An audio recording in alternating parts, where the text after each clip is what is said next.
Tashtilik, good evening everyone. Welcome to Tibet This Week, a weekly feature that tells you about this week's news on Tibet, His Holiness the Dalai Lama and the Central Tibetan Administration. Today's headlines. Tibetan Buddhist culture can contribute to a more peaceful world, says His Holiness the Dalai Lama. Canadian Member of Parliament calls on Canada to support Sino-Tibet dialogue. Thai monks embarking on a peace march receives blessings from His Holiness the Dalai Lama. The Tibet Museum remembers Ngawang Dorji, the great 13th Dalai Lama's emissary to Russia. News reports from overseas offices of Tibet. On Thursday last week, His Holiness the Dalai Lama called on Tibetan school teachers and mentors to take up responsibilities in leading the younger generation to create a more compassionate world at a time when humanity is at a critical crossroad. The Tibetan spiritual leader addressed over 300 Tibetan school teachers and administrators from across India and Nepal on significance of and ways to inculcate secular ethics in curriculum of Tibetan schools. His Holiness advised the teachers to not dictate moral values but understand its importance and then impart the values to children. During the hour-long session, His Holiness expressed his belief in capability of the younger generation of Tibetans to contribute to Buddhist community and to the humanity as a whole through Buddhism and Tibetan cultural values. The more the academic sharing design shawmado chojog design mashabche cheson oda me understand that chota mandre da chi chesan shen local ko oda kimje diri ma kyache chi choptya. Speaking during the hour of Canadian foreign policy at the House of Commons in Ottawa, Garnet Jenis, Honourable Member of Canadian Parliament, on Monday called on the Canadian government to endorse the middle way approach that seeks genuine autonomy for the Tibetan people within the Chinese constitution and expressed serious concern over the widespread religious repression in Tibet that has come to light in pertinent manner since the demolitions at Larungkhar.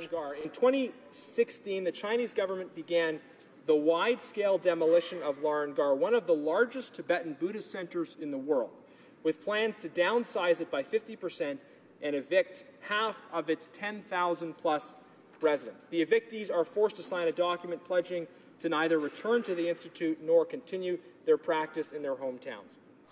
With regard to the demolitions of Larungkhar, he further called for a concrete and precise motion in the House and urged the Ministry of Foreign Affairs to make a distinct statement on the human rights violations inside Tibet. Last Thursday, on the occasion of the Buddha Purnima, the birth anniversary of Lord Buddha, His Holiness the Dalai Lama blessed a group of Buddhist monks from Thailand who were heading out on a march for world peace. 60 monks embarked on a march from Dharamshala to Ladakh to spread the message of peace.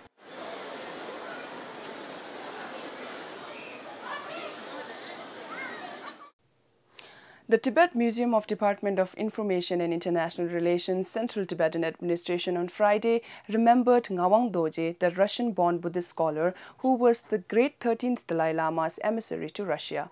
The photo exhibition was inaugurated by the President of Central Tibetan Administration, Dr. Lobsang Sengye, and attended by President of Akhwan Dorji Foundation, Russia, head of Tankinsky Dazang, last living relative of Ngawang Dorji.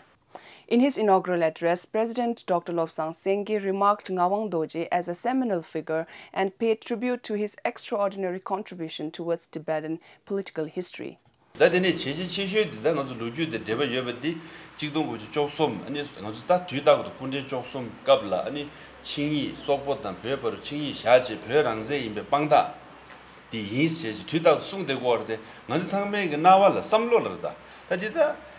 배슝 랑기 벼릭 배박 구자 변제 폐체 아니 파게 가샤들 구자 폐체 다 칭이샤 여샤샤 마도치베 딜라이 천샤봉 나원 도질라 아니 우르소바 다 속부 미리지기 배슝기 섭제체 파게 천다 교에 나래 도와 니윈도 칸라 랍시기 제제 다 니도 칸라지 게지 토네 군대 쪽서 뭐 가둔 쓰고 얼어 망치 치시를 토난 첨번나 그 여부들 한신이 되는 거. Ngawang Dorji, also called Agwan Dorji, was a Russian-born Buddhist monk referred by his scholarly title as Tsengi Khenpo, was one of the 7 dialectical instructors or Tsenshaps to the great 13th Dalai Lama and played a pivotal role in maintaining the Tibet-Russia-Mongolia relationship. In 1901, Tsenshap Ngawang Dorji, appointed by the 13th Dalai Lama as Tibet's special envoy, was received by Tsar Nicholas II at St. Petersburg. He is also remembered for signing the Tibet-Mongolia Treaty in 1913 and building the Buddhist temple at St. Petersburg. The 17th Tibetan and Himalayan Peoples Festival in Paris last weekend showcased diversity of Tibetan culture and featured some serious discussion on issue of Tibet.